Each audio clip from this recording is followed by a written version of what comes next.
Hello, everyone, and welcome to Animezingly, the amazingly stupid podcast all about anime and movies and TV shows and manga and books and comic books and bookie books and everything else that's not a video game or video game related. And I'm your host, Marcus Ness. We need to fix that intro, get it finalized. You know what else is stupid?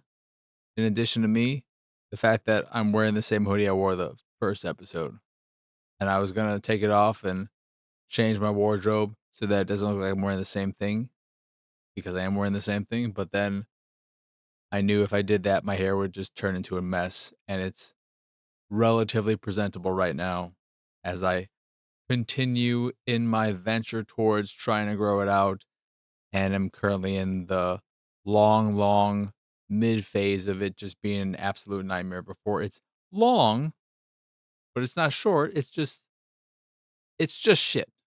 That's all it is. So I hope people enjoy the last episode. I know a few people didn't. That's to be expected, especially with such a title as I put on the first episode. But there is quite a bit of anime to talk about. I checked out the upcoming season to see, or I guess now it's this season, what sticks out to me. And not to spoil it, but I'm going to say this right now, and I think most people would agree. Pretty light season. It's a pretty light season anime wise.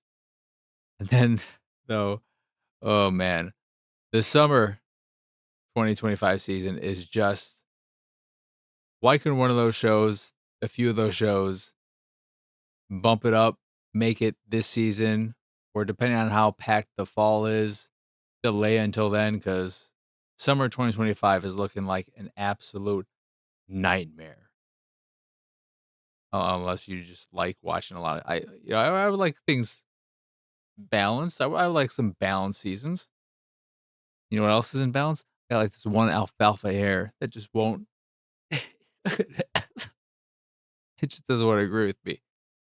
But before we get to the anime and all that jazz, I finally finish, in quotations, my big Star Wars watch slash rewatch. Last episode, I was either midway through or had just started Ahsoka. I've now finished that and Skeleton Crew and only have Andor left, which I'm still holding off until the second season starts. And I'm not sure if I'm going to try and finish it in preparation, just before the first batch of episodes comes out, or if I'm going to wait until the whole season is out and try and time it there so that I'll have all of them to watch. We'll see how that goes. But in terms of Ahsoka and Skeleton Crew, Ahsoka, it really just was Star Wars Rebels season 5, which, depending on how big of a fan you are of Rebels, is either going to be a good thing or a bad thing. I realized in watching Ahsoka that despite Rebels being something I watched so recently, I don't remember that much about it because I just didn't care about a lot of it. I didn't like Ezra and didn't care about where his story was going than everyone else. Who is it? You have Hera, whatever, Sabine, whatever. Steve Bloom's character, the alien dude, was fine, except for the fact that he sometimes slipped out of his accent and he voiced so many ancillary random characters, your random stormtrooper, your random Mandalorian, bounty hunter, etc. Steve Bloom did so many voices on that show for other characters and didn't bother changing his voice in any way, shape, or form. Probably because I'm assuming, at least, I don't want to throw shade at him or say he's not a good actor, but maybe he's not the greatest voice actor in terms of range. With his just main voice, Spike Spiegel, all that, he's good. He's got a good voice, but maybe he just can't do a whole lot of stuff and shouldn't be doing a bunch of random side characters because of that reason. But then you also have Freddie Prinze Jr. as what is his name? I want to keep calling him Namor. It wasn't Namor. Keenan? Keenan? Kanan? Kanan. Kanan. Kanan. Kanan. It's Kanan. But I just thought Rebels was okay. So getting more of that wasn't the most appealing thing to me. What I will say, for one, to continue on the negative train, I think a lot of the live action casting wasn't great. I don't think Rosario Dawson was a great Ahsoka. I don't think what is her name? Mary Elizabeth Winstead? Is that her name? Who played Hera, live action Hera? I don't think she was a good Hera. The actress for Sadine, fine. For Sabine, not Sadine. She's fine. What I will say though, but one more, I wasn't in love with the actor who played Admiral Thrawn? Thrawn? God, these names. They're gonna be the death of me. But I thought he had the right vibe. And it was funny because I saw a lot of fan wishes, fan castings that put Mads Mikkelsen in the role of Grand Animal Thrawn. Grand is it Grand Animal? Grand fucking Graham Animal Cracker Thrawn. But I saw a lot of fan casting of now Michael Mads Mikkelsen. Jesus Christ. And I found out that the actor who actually played him is Maz's brother, who I didn't even know was an actor. And he has the vibe, but what I don't like, and you can say, well, he's older, he's aged. This happens with a lot of people when they age. He's got a bit of a paunch. He just looks kind of he doesn't have the build that I would have liked. Something more he's tall, though he didn't feel tall, maybe because of the paunchiness of him. But he's 6'4". But I want more of that sleek, scrawny, almost skeletonish, very thin skin hanging off the bone type of look to him as I came to think of him from the series. And I think he's way too old at this point, but if he were in the right age, someone like Bill Nighy, who played Shaun of the Dead's father, he was in the first Underworld. You've seen him in a lot of things for sure. I think he, as an actor, both in terms of his build and his general vibe and ability, would have been so perfect had times aligned, which they never would have. Outside of that, though, I was thinking, maybe what is his name? Ooh, the guy who played Magneto, young Magneto. He was in Assassin's Creed, that bad movie. Why can't I think of his name? I keep wanting to say Michael Shannon, who I thought he could be all right.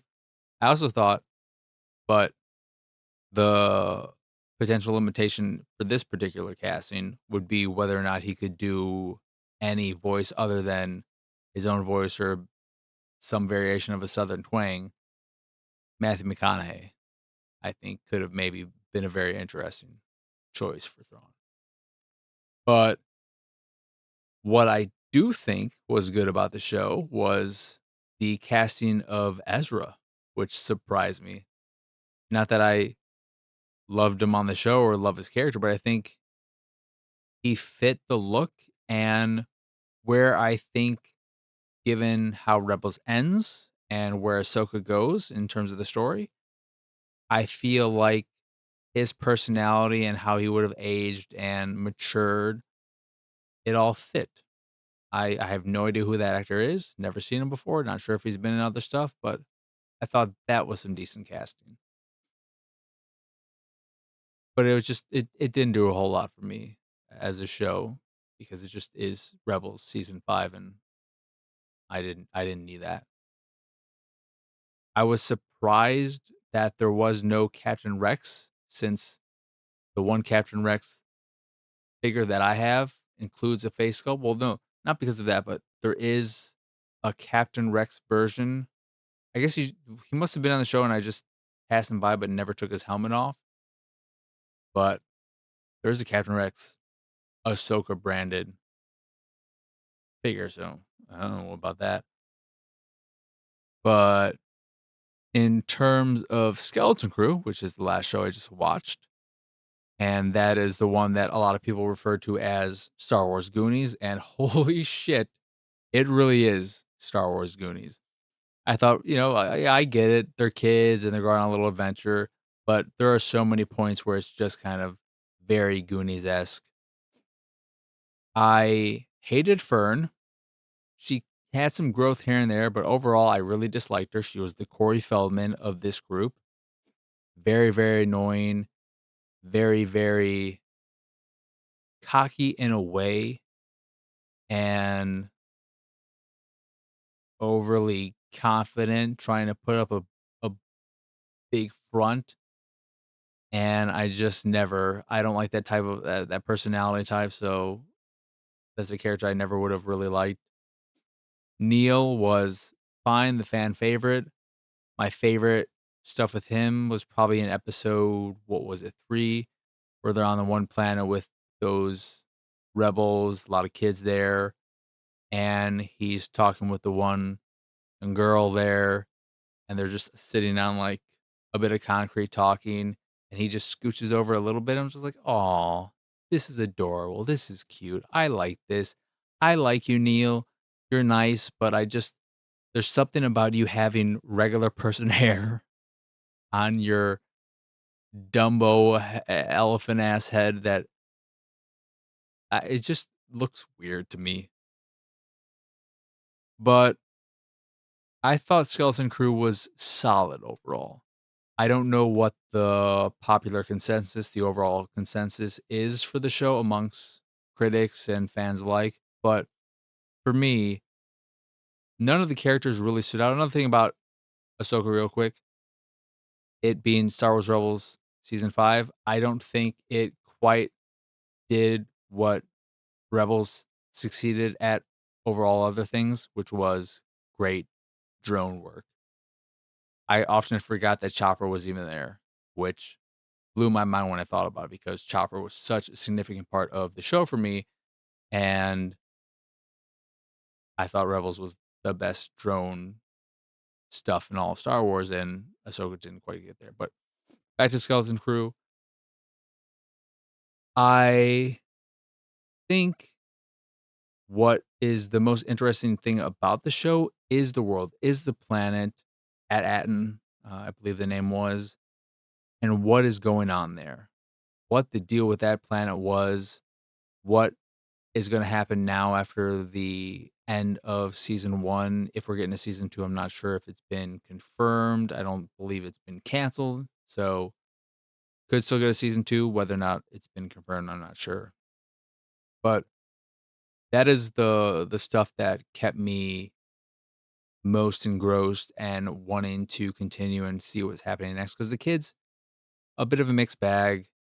What was her name? She had the initials, the augmented girl. She was alright, and what is it? Wim. Wim was a perfectly fine normal, quote, unquote, "normal" kid. And but, yeah, it was a solid show. I didn't dislike anything about it strongly outside of Fern, and I thought Jude Law did a very good job, and the way the show handled his heel turn was very good. Because for a lot of it, and I don't think it's a spoiler to say he has a full on heel turn. For a lot of it, you're like, how is he? Is he really that bad? Is he really a bad guy, or is he just kind of a little? Is he just a Jack Sparrow? You look at him and think maybe he's just a Jack Sparrow, like he's not technically a good guy or a hero, but he's not a bad guy. And then you get to the point where later it's like he's pretty bad. Maybe he's not the most evil given what he does and or doesn't do, but he's definitely not just a guy on the wrong side of the law. So that's fun, and he did a very good job with that. And the kids are all good doing what they're doing.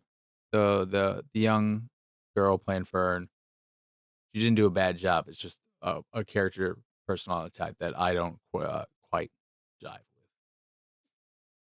But that is it in terms of all the Star Wars. I may still go back to Resistance just because after finishing Skeleton Crew, I felt so empty inside. I'm like, oh my god, there's nothing left. Yes, there's Andor again. There's still Andor, but I feel at a loss. I was so excited to get this over and done with, and now what do I do with my life? But outside of that, continuing my big watch of all the movies I own on Plex and all that jazz. And the only thing I want to point out, something I mentioned during my first stream of The Last of Us Part 2, which is what I'm playing currently, to be timely and also because I've been wanting to play it for a long time. And I figured I might as well play my PlayStation 5 Pro at least once. I recently rewatched Margin Call, which is a very good ensemble movie about a company that at the start lets off a lot of people, and then it is discovered that there is some financial not so great things going on, and it needs to be dealt with very, very quickly, and how that is handled. But in the movie, one of the actors is Kevin Spacey, and unless you've been living under a rock for the longest time, you are aware of the fact that Kevin Spacey did not great things and was canceled and all that jazz. I don't believe he ever got or will ever get a return. I don't think he's gonna be like, "Oh, here, we slapped your wrist. It's all good. You can come back now." I don't think that's gonna happen for him. I don't know if that's what he wants at this point. He's an older gentleman anyway. But in the movie, he plays a character named Sam, and that is how he is referred by a lot of his colleagues, his peers, those who are on the same level of him in terms of their rank in the company. But he has people under him as well. And they, as you would expect, to show what is it? Not authority, to show whatever. They call him Mr. Last Name. And his last name, his character's last name, just so happens to be Rogers. So he's Sam Rogers. And this means he is Mr. Rogers. And just the fact that fucking Kevin Spacey is playing a character named Mr. Rogers is just ridiculous. The irony is just I can't even with it. So I just thought that was amusing. But that's enough of that. Let us get on to anime. I haven't, well, before I jump right into the anime, I am planning to read some manga soon, hopefully. Maybe not by next episode, but in the nearest future, I want to start reading some manga here and there. So you can look forward to that. Any suggestions on what I should start? I'm all for. I was thinking about One Punch Man, but I'm open to all recommendations. For the record, all I've read in my life is A Silent Voice, the Kawaii Complex Guide to Hostile Behavior, whatever that is. I read all of that when it was available in the old Crunchyroll manga app because I love that first season and I love that manga. I also really liked A Silent Voice. And then I read, I guess, all of this thing about I believe it was a guy who was transported into a woman's body inside Mari, inside something like that. And then I think the only other thing I read was Orange, and I did not like the way that wrapped up. So I've not read a lot, basically. So any recommendations? All four. Now to anime. This season, this upcoming, well, it's the current season now. I don't think there's anything that I wrapped up that I didn't talk about last episode. So this current season, looking at it, it's very, very, very light. It has, I guess you would say, three big hitters. One, Fire Force season 3. Two, or maybe four big hitters. Two is Lazarus, the new Watanabe? Is that his name? The director of Cowboy Bebop, Samurai Champloo, what was it? Michiko Cross Hawken, Carol of Tuesday, and Tokyo Magnitude 8.0, right? And then maybe a few other things there, Space Dandy, but most notably, of course, Cowboy Bebop and Samurai Champloo. This is a new show that is Max exclusive. I thought it was Netflix exclusive, so that is a little annoying. And what's extra annoying, I haven't watched it because of this reason. Lazarus is a Max exclusive, and it's an Adult Swim, right? Show thing here in the States. And it is only available in English dub, well, other language dubs as well, but the Japanese dub is not available. This is what I read. It's not available here and won't be available until a month after each episode's release. So the episode that just came out a few days ago at the time of this recording, that won't be out in Japanese with English subtitles until a month from that point. And while I am not someone who dislikes dubs, I think dubs are great for many, many reasons. Whether it be you like being able to really focus on the visuals of a show, so you don't want to have to spend a good amount of your energy, your intellect, your eyesight focusing on subtitles, or for those like myself who suffer from some form of a reading disability, whether it be reading comprehension issues, dyslexia, so on and so forth. English dubs are fantastic, and it just makes anime more accessible. But I prefer to consume a show, an anime specifically, in its original language, subtitles and all that first. And I like to revisit shows watching the dub in most cases. Dragon Ball, I will never watch subbed because I cannot stand Goku's Japanese voice. I understand it's an older lady doing the work, but she sounds like an older lady in that Goku sounds like an older lady. And his personality, all that, he should not sound like an older lady. And when she's doing the voice for Gohan, she just sounds slightly less old. And I don't want to blame her, but then at the same time, I kind of want to blame her because the same is the case with Luffy and the voice actor for Luffy. She does an incredible job of breathing life into that character and fitting his personality so well. It is the biggest contrast, like for me, because they're both these huge shows, so many episodes, incredibly popular. They are the perfect polar opposites of each other in terms of One Piece, Luffy's Japanese voice actor does an incredible job. One of my favorite performances in all of anime. And then you have Goku, Dragon Ball. She is my least favorite performance in all of anime. It's so bad that I just can't. I can't do it. I can't do it. But with Lazarus, going back to that, since we're not getting the Japanese stuff, it may already be out there and fan subbed, and I can seek it that way, which is something I don't like doing. But in this case, maybe I will do it because it's on them for. I'm assuming it's their choice to do it this way, and I don't fucking like it. So I can't speak on that. And Fire Force season 3, I am holding off on because it's been so long since seasons 1 and 2. I want to rewatch them, but I also want to rewatch them because I was surprised to find out recently that there is a lot of love for Fire Force. A lot of people put it up very, very highly. I thought it was at best for fans a type of upper mid tier show, 8 max, but in that like 7 out of 10 range. But I did not like seasons 1 and 2.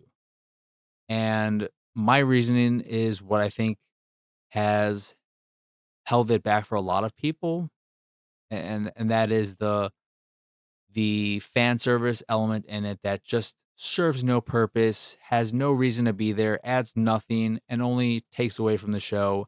And in some cases, like mine and many others, it makes the show not good, not enjoyable. And I say this as someone who has no problem with fan service. I don't mind fan service at all. It's not my favorite thing in the world, but I don't dislike it. There are plenty of shows that are specifically fan service driven that I enjoy because they're just silly. And when something is specifically about fan service, I can get a kick out of it. I can get amusement out of it because it's just fucking silly nonsense. A perfect example of that would be Monster Musume. I like that show. It's just silly, stupid crap, but it's all about fan service. Where I don't like fan service is in shows that have so little of it, and in no way does it add any. You look at Fire Force and you say to yourself, "This is great," but there's this one thing that's not that great. Why is it here? Whenever you look at fan service and you're left with the questions of why is it here, what does it add, who is this for, etc., that is when fan service harms a property for me. And I don't get it because if you're someone who really likes fan service, I think even you would rather seek out a show that is full of fan service, that is all about fan service, that you're gonna get fan service 24/7 and not just something that is occasionally gonna give you a little bit of fan service. Who needs that? Another example of a recent show that has it's such a weird off the wall thing is Dandadan, but I'm going to go into the rewatch after I wrap up what I'm currently watching of Fire Force with an open mind, not letting any of the fan service bug me or take away from everything else. So I'm just gonna be like, okay, this is part of it. I understand that now. I get it. It is what it is. I have to look at and it makes sense for me to do that because I look at other shows like One Piece I adore. But every time Sanji is doing whatever the hell, I'm just like, Sanji, you fucking grow up already. All right? Your shtick, I'm fucking sick of it. Just fucking focus, pick someone and fall in love and just be done with your whole bullshit. But I'm gonna go in with an open mind. I'm excited about it because again, so many people love Fire Force. They talk about how great it is.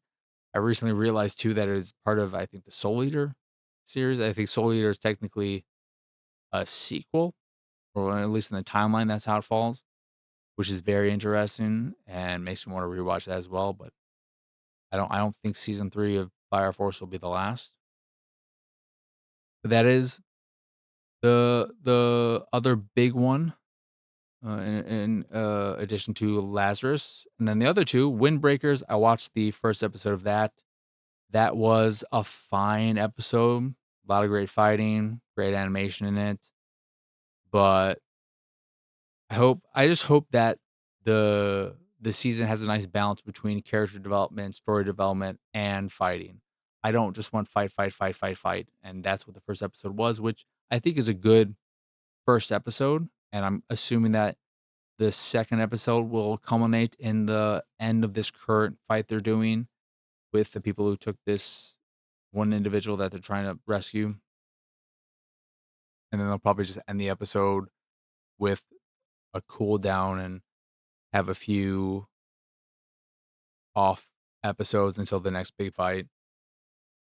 And then other than Windbreakers, maybe the biggest show of the season is One Piece and its return after its 6-month hiatus. They dropped 2 episodes one day after another, so we have 2 new episodes. I watched both of them, and they were fine episodes, but it feels like both of them together, and I think there was a recap thing prior to that they put out as well. They do really feel like the setup to the next big moment of the Egghead arc, because not that much happened. It just felt like a lot of, "Hey, welcome back. Are you ready? Are you ready for what's about to happen? Get excited because shit's gonna happen." And that has me excited. I'm so happy to have One Piece back. It's so nice. But these first 2 episodes were just fine. They didn't have any standout elements outside of one of the elders, eating some sausage, and the sound effect they used for it was a crunch, and it's just like, that's not how sausage is supposed to sound. But that is pretty much it for this season, which again is why I say it's a fairly light season.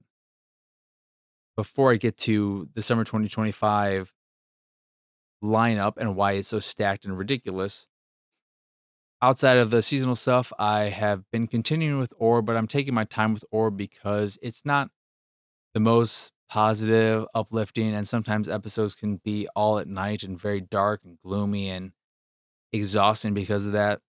I'm taking my time with it. It's not a show that I at least think is great for binging. And what I took as a kind of contrast to that, and something I've heard a lot about from people since it came out, is Bocchi the Rock. So I'm about two-thirds of the way through that now, and I've had a really good time with it. It is this delightful, cute story about a group of young girls forming a band together. The main antagonist is not antagonist, the main protagonist is Bocchi, that's her nickname. She's this pink-haired, very shy introvert who wanted to create a rock band to kinda get herself out there, become famous and all that jazz, but she ended up still being introverted and just putting videos on YouTube of her playing the guitar, not showing her face, as guitar I don't know if her name was something along the lines of Guitar Hero player or something like that. And what I really love about the show, I love all the characters. What little bit of music we've gotten so far, solid. But I love the way the show handles Bocchi's introvertedness and her internal thought process.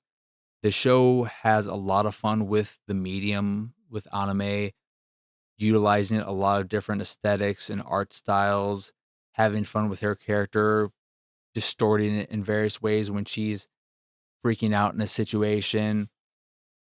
The voice actor for her is fantastic. She's really just exploring the range of her vocal space, and you get a lot of what it's like to be introverted and have this dynamic of really it's not like, yes, you enjoy your alone time. For a lot of us, there are people who are just going to want to be alone all the time, and they never seek others, but there is this dynamic that I can at least very much so relate to as an introvert, where you do want that connection. You want to get out there and you want to connect with people and be more open, more extroverted, but then you have the conflict of not being that way inherently and trying to navigate that space and the way in which you can overanalyze situations and how your mind just goes off on these incredibly elaborate just explorations of how a situation can play out. You're gonna go sell some tickets. You're gonna go do this thing. You have a very simple task. Go to the store and get this thing for us. Bring it back, and your mind goes in all these different places and how things could happen. Or you screwed up something, and it's not just this minor little thing. This the end of the world. You turn to ash and you float away. It just handles that perfectly. I think it is such a cute, sweet show that I am having an absolute pleasure with. But that is it in terms of the non-seasonal stuff I'm watching. So once I finish Bocchi the Rock, ba po Orb is just like I said, not this really binge heavy thing. So once I finish Bocchi the Rock, I'll probably start Fire Force season 1 and 2, and maybe I'll probably end up finishing and being able to catch up to Fire Force season 3 by the time it wraps up because 'cause they're both 24 episode seasons. But moving on to summer of 2025, that season is going to be insane. You have the return of Dandadan. You have the return of Demon Slayer. You have the Chainsaw Man movie finally coming out. You have Kaiju number 8. You have My Dress Up Darling, which is the one I didn't realize was coming back. I think I knew there was gonna be a season, but I had no idea when it was coming out. I love My Dress Up Darling. That was one of the biggest that was probably the biggest surprise of whatever year it came out for me, because I thought this is just gonna be a stupid fan servicey light rom-com type thing, but it was a really heartfelt, sweet show about these 2 young individuals pursuing their passions and connecting through that pursuit and enjoying and appreciating the passion of each other while also appreciating each other from a more intimate standpoint as well. And it felt very authentic and genuine. It's just, I can't wait to get more of that.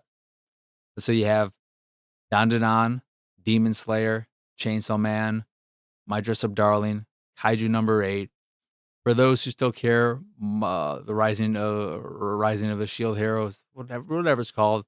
I really liked the first season of that. I was pleasantly surprised by that. It tackled some tough subject matter, especially I don't know when the source material came out, but the anime coming out right around the Me Too era, and then the show having this false rape accusation was not easy to navigate, and I think it handled it relatively well, but it's only gotten worse and worse with season 2 and season 3.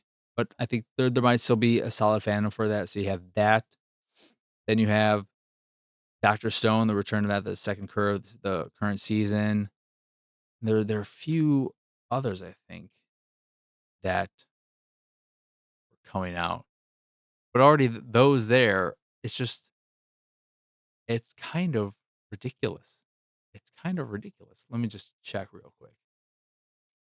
You have oh yeah, Call of the Night, which I didn't like. Maybe I should rewatch it, but that's coming back with season 2, and that was quite popular. And then Sakamoto Days Part 2. Oh yeah, and fucking A New Rascal Does Not Dream of blah blah blah.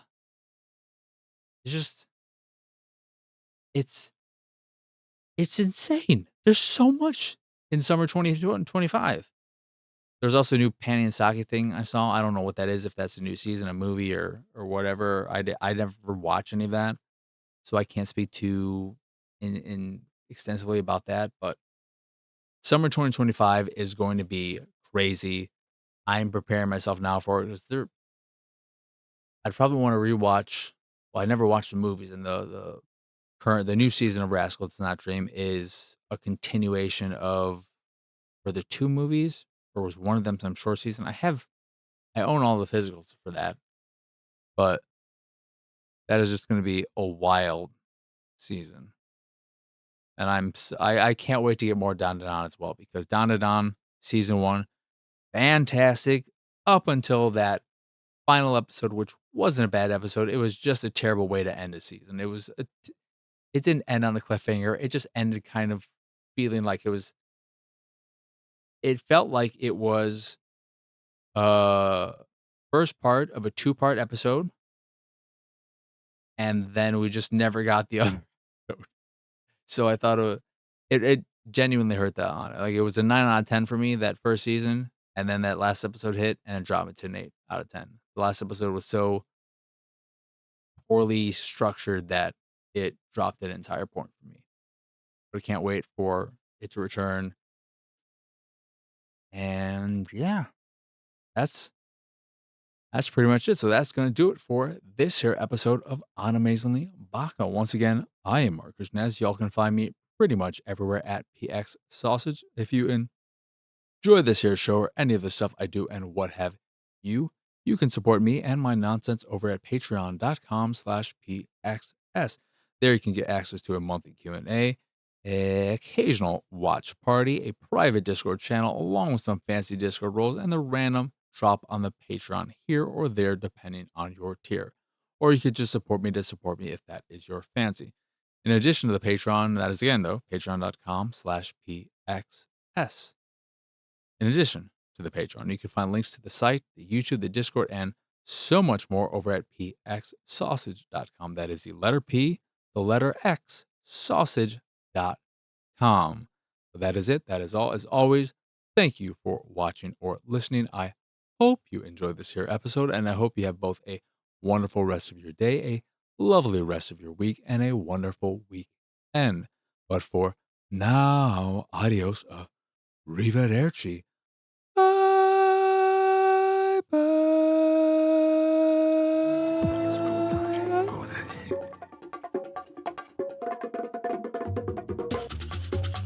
It's go time. Go daddy.